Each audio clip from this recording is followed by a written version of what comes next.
Breaking developments shake the world as Canada severs ties with the U.S., Elon Musk tightens his grip on global power, and protests erupt against the sweeping government purge.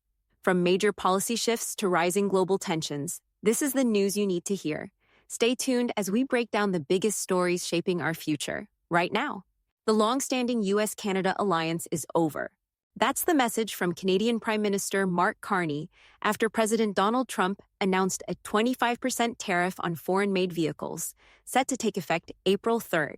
Carney responded by pledging to reduce economic reliance on the U.S. and forge new trade partnerships.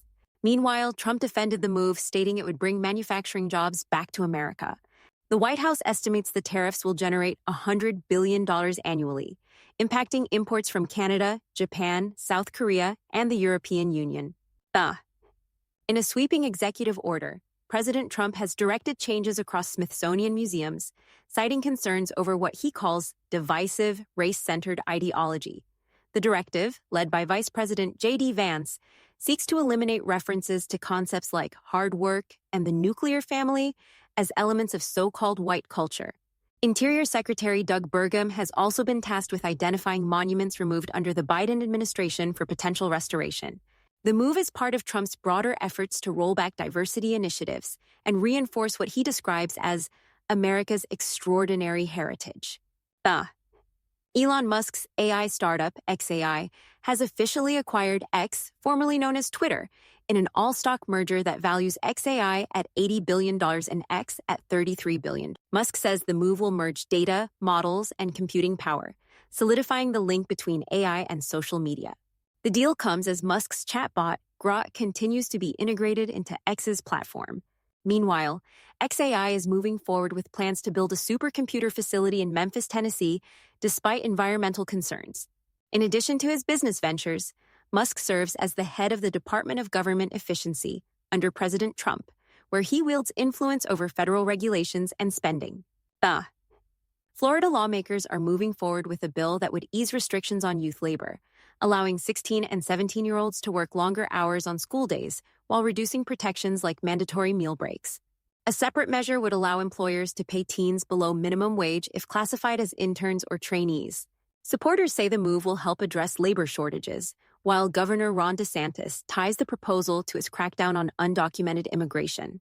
Critics, however, warn that the policy could exploit vulnerable youth, particularly in industries like tourism and construction. The U.S. Agency for International Development, or USAID, is being dismantled after a federal appeals court ruled in favor of the Trump administration's plan to shut it down. The State Department announced that operations will be transferred by July 1st.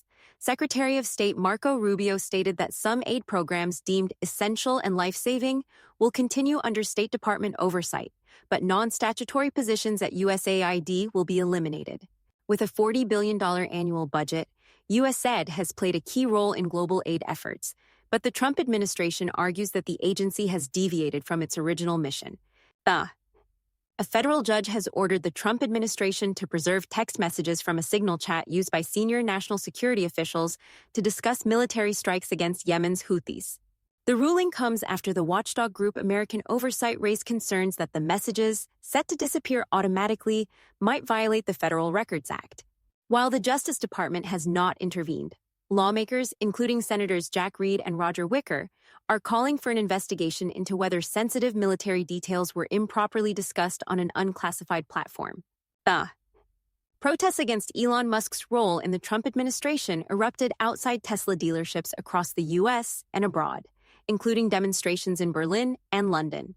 The movement, dubbed Tesla Takedown, is fueled by opposition to Musk's cost-cutting efforts in government and his leadership at the Department of Government Efficiency.